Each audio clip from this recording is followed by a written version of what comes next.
دڵیش عاشقا ئەوە نییە لە بەهارەوە خۆی ئارایش دەکات تاکو و پاییز کە دەزانێت دەستگیرانەکەی بەرکیمیایی کەوتووە ئیتر قژی خۆی دەڕنێ و ماکسێکی خاکی خەتڕەش لەبەر دەکات. ناوی سیانیم ئەتوانم بڵێم ناوێکی شێخانەیە لەتیف شێخ مەحموود شێخ محەممەد کەس نەزانی. ئەو هەڵمەتە لەوەیە کە من زۆر بەتایبەتی لەو سەردەمی هەر زەکاری و گەنجەتیمە زۆر دژی ئەدەبی کلاسیکی بووم و زۆر دژی ئەو بابەتە بووم کە ئێستا پێڵێن کەلتور و زۆر کاریگەریشی ئێستا لەسەرمایە بەڵام ئەوسا ینی باسی هەر شاعیرێکی وەکو نالی و مەحوی و وەفای و ئەو شاعیرە گەورانیان بکردایە من ینی زۆر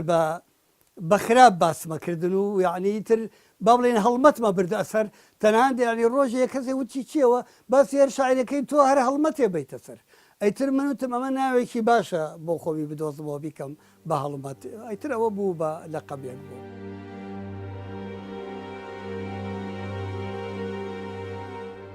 بنەچە کەس نەزانین هەر باوکم باپیرم حەو باپیرم لە کەس نەزانی قەراخی سەربە سلێمانی لەدایک بووە. من یەکەم کوڕی ناو خێزانەکەمانم یەکەمین کوڕ بووم چونکو پێش من چەند کوڕێکی تر مردووە من لە کفری لەدایک بووم ئەگەر بە تەسکەرە بێ 1940 لەدایک بووم بەڵام تەسکەرەی کوڕی مامێکم کە ئەو 1950 لەدایک بووە و پێش منیش بە 6 مانگ لەدایک بووە تەسکەرەکەی 50 کەواتە ئەوەی من بە هەڵە نووسراوە و منیش هەر 50 و ئەو 4 ساڵیان بە ینی داوەتە پاڵتەمەن. ئەمانە کۆمەڵی ڕسمی مناڵی و هەرزەکاری من هەر هەمووی هی تەمەنی تا 18 ساڵی بێت ئیتر لەو تەمەنەوە کە ڕەنگە 9 ساڵ 10 ساڵ بێ هەتا ئەم تەمەنە ڕەنگە 18 ساڵی بێت.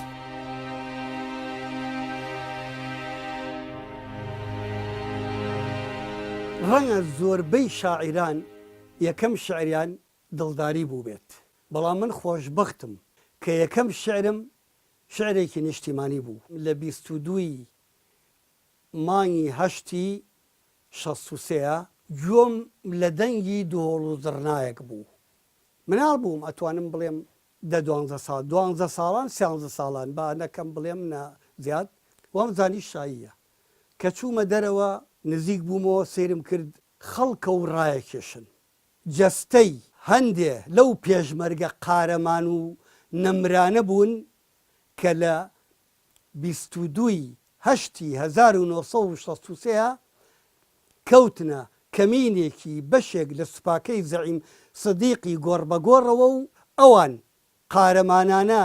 دەسەویەخە بە خەنجەرەوە پەلاماری لەشکری دوژمنیاندا و 28یان شەهید بوو هەنێکیان دەست حرس قەومیە تۆرانیەکان کەوتن و بە ناو شاری کفریا ڕایان کێشان. من شعرێکم وت بە پێی ئەو تەمەنەی خۆم و بە پێی ئەو بارودۆخە یعنی شتەکە هەر هەست و سۆزێک بوو لە دڵمەوە هات بە یەکەم شعری خۆمی لە قەڵەمەیەم وا بزانم ئاوایە ئەی پێشمەرگەی قارەمان خەباتکەری نیشتیمان بەرزکەرەوە ئاڵای حەزینت یا ئاڵای غەمگینت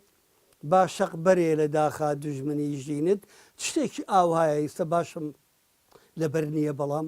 لە یەک دوو شوێنە بڵاوم کردوێتەوە.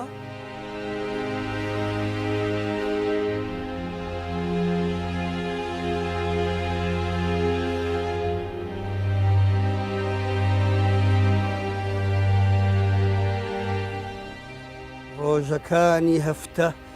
لە شەڕێکی بەردەوامدان هەمیشە و هەمیشە شەممە هەینی دەکوژێ یەکشەممە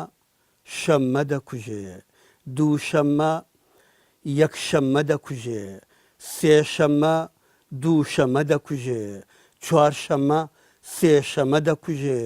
پێنج شەمە چوار شەمە دەکوژێ، هەینی پێنج شەمە دەکوژێ. ئەرێ ئەم هەموو تەرمە لەکوێ دەنێژن؟ لە مەجلیسەکانی باوکمە ینی فێری عشقی وشە بووم، باوکم شاعیر بوو و کۆمەڵێ دەستنووسی زۆری لێ بەجێما و دوو کتێبی چاپکراویشی هەیە. یەکەمیان بە ناونیشانی معراجی ڕاستی کە ئەمەیە ئەم کتێبەیە، و دووەم کتێبیشان کتێبێکی کەیە بە ناونیشانی نیدا الحەق کە ئەمە تا ئەوەش هینەکەیەتی بەرگەکەیەتی. نیدا الحەق بە ژمارەیەکی کەمی لێ چاپکراوە، بەڵام معراجی ڕاستی 1000 دانەی لێ چاپکراوە. لە شەستەکانە لە عێراقا بە کوردستانیشەوە سێشت هاتەکایە. یەکەم زڵفێشتنەوە خەنافس، دووەم شعری نوێ، شعری زیاتر بێکێش و سەروە،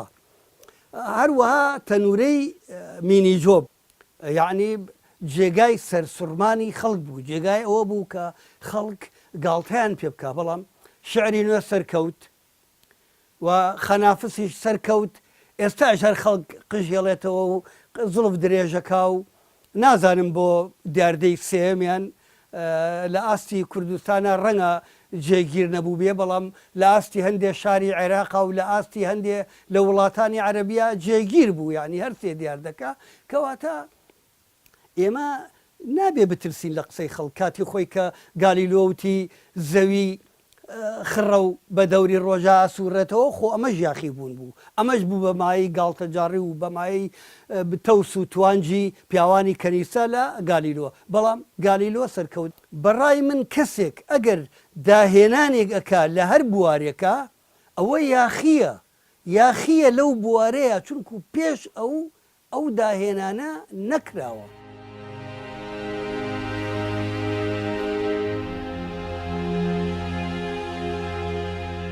ئەمە یەکێکە لەو بەڵگانەی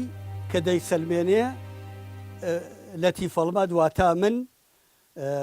خاوەنی یەکەم شعری بەرگریم لە دوای نەمانی شۆڕش لە ساڵی 1975 و ئەو شعرانەی کە بە یەکەم شعری بەرگری دادەنرێن و من نووسی و من ئەوەیە کە لە ژمارە 46 ڕۆژی کوردستان ساڵی 1976 بڵاو بووەتەوە.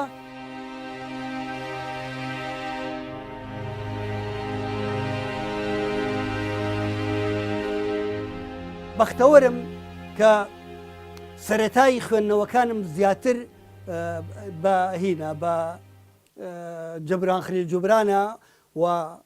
زۆر کاریگەری لەسرم هەبوو بۆ مەسەلەی هاندانم بۆ یاخیبوون بۆ ئەوەی شتی نوێ بخۆنمەوە نەک شتی کۆن، شتێک بخوێنمەوە کە دژەباو بێ نەک شتێک کە هەموو کەسێ بتوانێت بینووسێ. ئەوە بتوانم بڵێم یەکەم هەنگاو لە جبران خلیل جوبرانەوە. دواتر ئەدۆنیسم ناسی ئینسلحاج و یوسف الخال و شەوقی ئەبی شەقرا و نیزار قەبانی و نیزار قەبانیش دەورێکی باڵای هەبوو، هەروەها بۆ ئەوەی کە من شتی دژەباو بنووسم. هەروەها دوای ئەوان هەردوو شاعیری بەرگری فەلەستینی مەحموود دەروێش و سەمیح القاسمم خوێندەوە، دواتر تۆفیق زیاد و سالم جەبران و ئەو شاعرانەی دیکەی فەلەستینم خوێندەوە. ئەمانە هەموو کاریگەریان هەبوو لەسرم.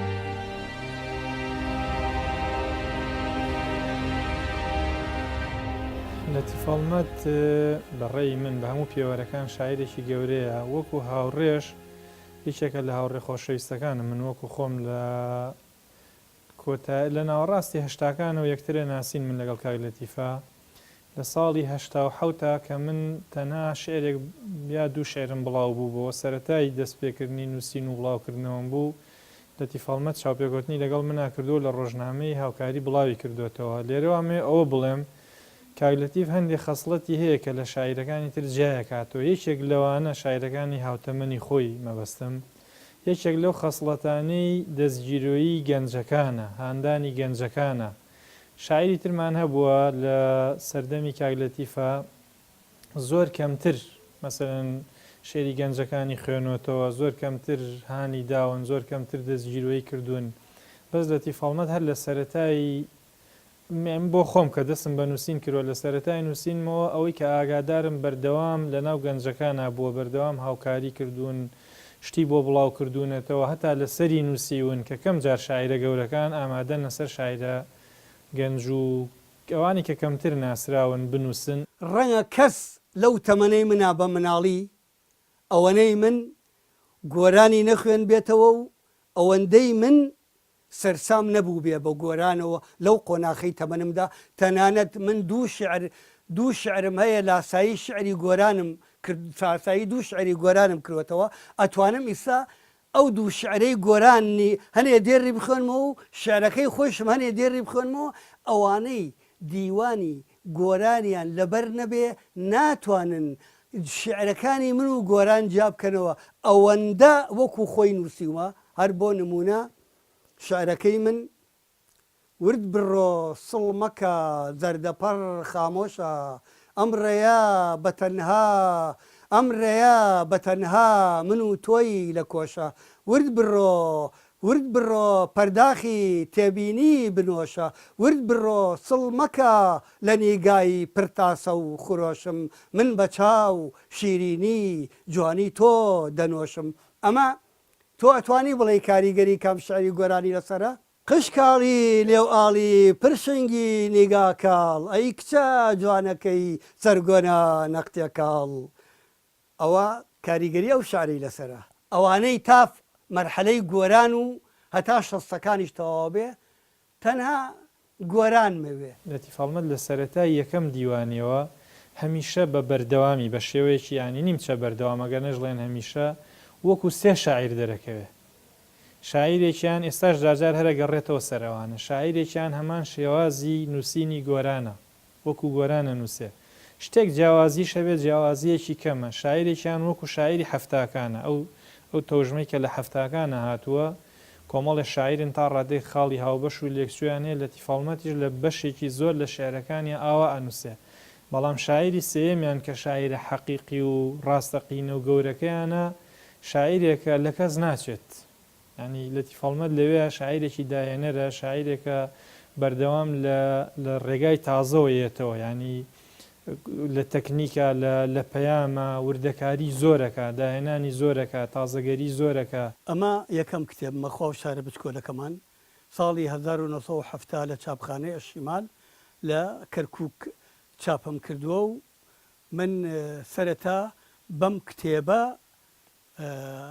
چوومە ناو دنیای شعری کوردیەوە و ئێستاش شانازی پێوەکەم دوای ئەوەندە ساڵ، چونکو شێوازێکی نوێم لە نووسینی شعردا بەکارهێنا بوو کە دواتر بوو بە شێوازێک هەموو کوردستانی گرتەوە. وەکو شاعیریش من لە دراسەیەکە کاتی خۆی ڕستەیەکم و تۆ پێم خۆشە لێرە دووبارەی کەمەوە لە ڕووی تازەگەریەوە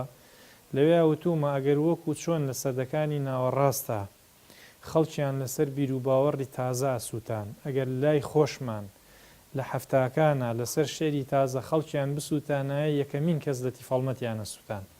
چونکە بە هەموو پێوەرێک ئەوەی من تێگەیشتوم دیوانی خۆ شارە بچکۆلەکەمان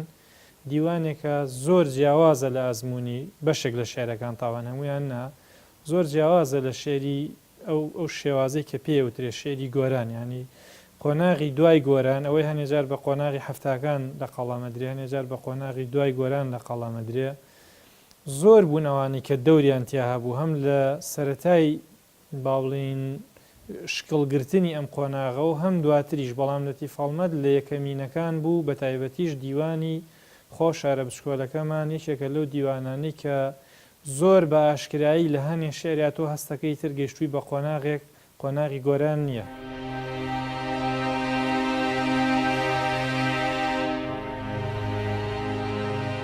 لە ڕاستیدا بابەتی لادان یا ئینزیاح بابەتێکی تازەگەرونی خوازە بابەتێک بوو زۆر سەرنجڕاکێش بوو بەلامەوانێ لە کورساتەکانی خوێندنی ماستەرا زۆر بابەتمان لەسەر یعنی وەکتۆ بڵێ وانە محاضراتمان لەسەر ئەمە وەرگرت بۆیە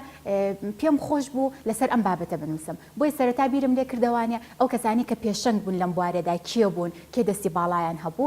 لەو دوانەیە شێرکۆبیەکەس و لەگەڵ لەتیفاڵمەت هەبوو یەکێک لە مامۆستاکانی دکتۆرەکانی جامعەمان ئاماژەی بەوە کرد کە لە ڕاستیەکەیە زۆر شت دەربارەی شێرکۆبیەکەس نووسراوە و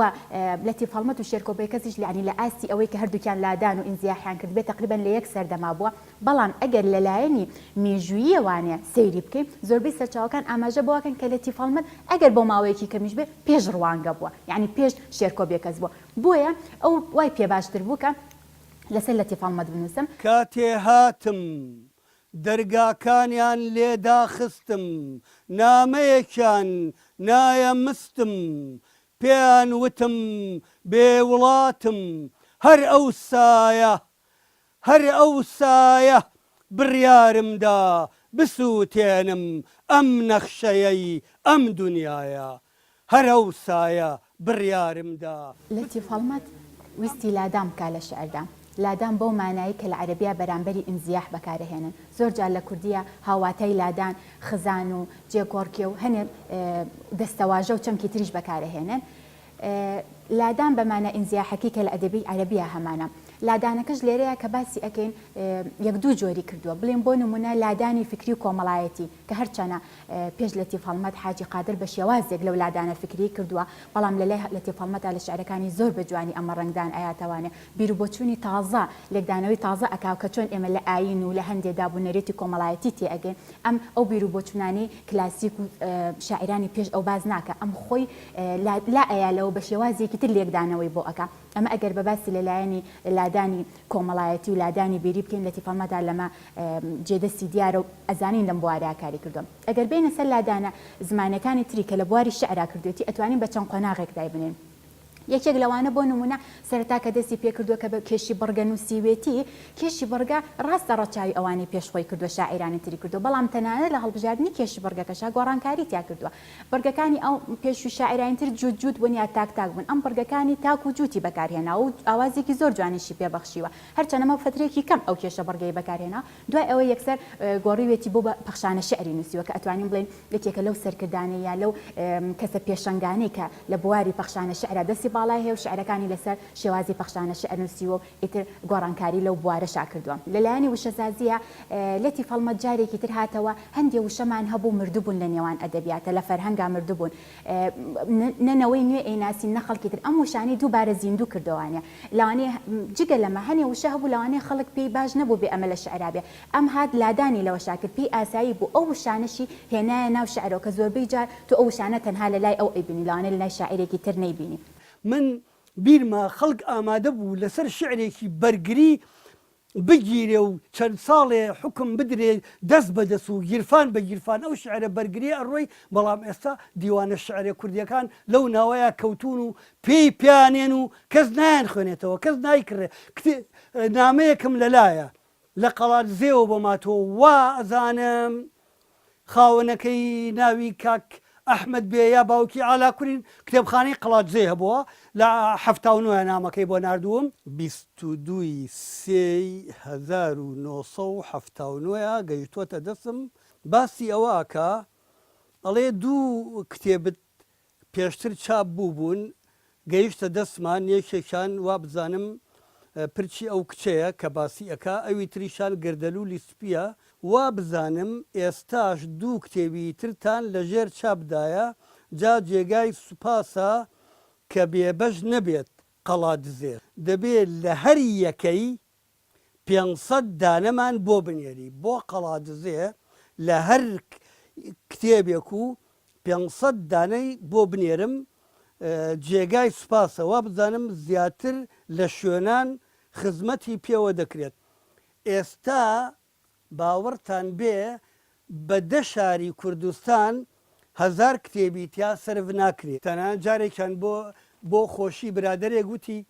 500 دانم چاپ کردووە دابەشم کردووە بەسەر کتێبخانەکانە کە کۆم کردەوە 550 دانە بوو ئەمە ینی بۆ خۆشی ودێەوە واتە وەکو مندەڵەکەی مەلا نەسرەدین زاوزەیان کردووە ئەمە کارەساتە بۆ ئەوەی کە ئێستا ئێمە لەژێر ئاڵای خۆمانە دەژین و کتێب ئەوە داروبارێتی ئەگەر بینەوە سەر شێوازی نووسینەکانی بکەم تۆپۆگرافیای شعری کوردی گۆڕیوە مامۆستا تۆپۆگرافیا مەبەسمان لە چێ مەبەسمان لە جوگرافیای پەڕەکەیە جوگرافیای تێکستەکەیە وا باوە ئەو تێکستانە ئەو شعرانی کە نووسراوە لە پێشووترا شێوەی یان بەستونی نووسیومانە یا بەرامبەر بە یەکتری نووسراون دیێڕە شعرەکان بەڵام مامۆستا ئەمەی پەیڕەو نەکردووە تۆپۆگرافیا جوگرافیای تێکستەکەی گۆڕیوە ئەو تێکستی کە نووسیوێتی زۆر جار وشەیەکی لەسەرە وشەیەکی لە خوارەوە یعنی وەکو چۆن بڵێ بە شێوەی نەخشینێک لە ناو تێکستەکەی لەسەر پەڕەکە نووسیوە یا زۆر جاری وا هەبووە وشەکان بڵێن لە شعری مەرەکەب مرەکەبەکە میم ڕاکە ینی وشەکانی پیتەکانی لە یەکتری جیا کردێتەوە مانای وشەکە بگێنە کاتە ئەمەژێکێکە لەو لادانانەی کە کردێتی تۆپۆگرافیای تێکستەکەی گۆڕی و بۆ شێوەی شعرەکانی بڵاو کردێتەوە لە نێوان پەڕەکانە بەگشتی ئەگەینە ئەو ئەنجامەی کە مامۆستا یەکێکە لەو شاعیرانەی کە ئەتوانین بە سەرکردەی دابنین ئەمان کە کۆمەڵێک بوون پیاوترا و کۆمەڵی گروپی کفری لەو سەردەمەیە کە لەگەڵ لەتیف حامد و مامۆستا لەتیف هەڵمەت و ئەحمەد شاکەلی و فەرهاد شاکەری ئەمانە هەموو حەزیان کردو بەم شێوازە بەم ڕێچکەیە بگرن بەڵام ئەتوانین مامۆستا بە سەرکردە یاخود بە پێشەوای ئەم گروپەشی دابنین و لە دوای ئەوشەوە شاعیران و نووسەرانی تر زۆر چاویان لێ کردو زۆر بەلایەنەوانە بابەتێکی سەرنجڕاکێش بووە و بەڕاستیەکەی ئەو کاری کە ئەو کردێتی وەکو چۆن بڵێ شعری کوردی ئەدەبیاتی کوردی قۆناغێک بردوتە پێشەوە قۆناغێک سەری خستووە لەتیف هەڵمەت بۆ من لەو شاعیرانەیە کە هەموو کاتێک ئەتوانم لەسەری بنووسم ینی ئەتوانم بڵێم هیچ شاعیرێکی تروان نییە لای من بۆ من ڕەنگە بۆ خەڵکی تروان نەبێ هەمیشە قسەم لەسەری هەیە هەمیشە دوای خوێندنەوەی هەر دیوانێکی دوای خوێندنەوەی هەر دەقێکی هەستەکەم ینی ئیشتیهای قسەکردن مەکاتەوە ئیشتیهای نووسینی ڕەخنەیم ئەکاتەوە دەقەکانی لەتیف هەڵمەت بۆ منوان شعری کوردی شعرێکی باڵایە شایانی هەموو ئەو خەڵاتانەیە کە شاعیرانی گەورەی جیهان وەرێگرن بەڵام وەکو چۆن نەتەوەی کورد هەمیشە دەسی پێکەن و هەمیشە لە نەکبەتیاژی ئاوا نایژەڵن بەرخەڵاتە گەورەکان بکەوێ با من یەک شتێکتان بۆ ڕوون بکەمەوە بۆچی پامۆک ڕۆمان نووسێکی گەورەیەن یەشار کەمال دڵنیاتەکەم یەشار کەمال دەجار لە پامۆک گەورەترە وەکو ڕۆمان نووس بەڵام بۆ نەیان نابە یەشار کەمال چونکو تورکیا خۆی نەیەشت سیاسەتی ڕەگەزپەرستانەی تورکیا نەیەشت خەڵاتی نۆبڵ بند بە یەشار کەمال چونکو هەتا ڕۆژی ڕستاخێز ئەیانوت خەڵاتی نۆبڵ درا بە ڕۆمان نووسێکی کورد گۆنتەرگرازی اعترافی کرد کە کاتێ خەڵاتی نۆبڵی وەرگرت وتی نابایە بدرایەتە بن ئەو پێش پام بۆ گۆری گرت ئابایە بدرایەتە یەشار کەمال ئەمە اعترافێکی زۆر گەورەیە داری بەڕوو فێری کردم چۆن ڕەگی هۆنراوەم قوڵ بێ داری بەڕوو فێری کردم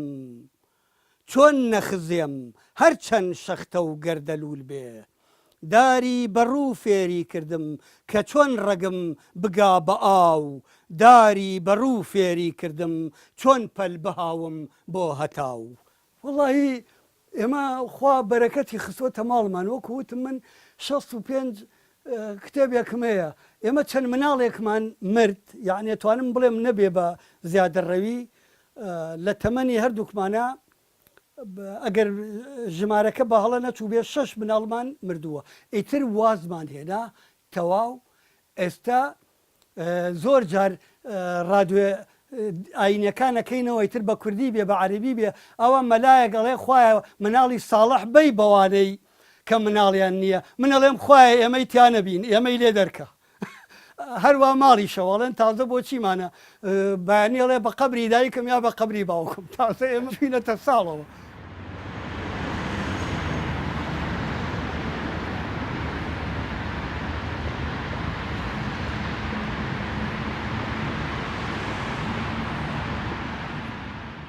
ئەتوانم بڵێم من دڵ لە سنگمان نییە نووسین لە سنگمایە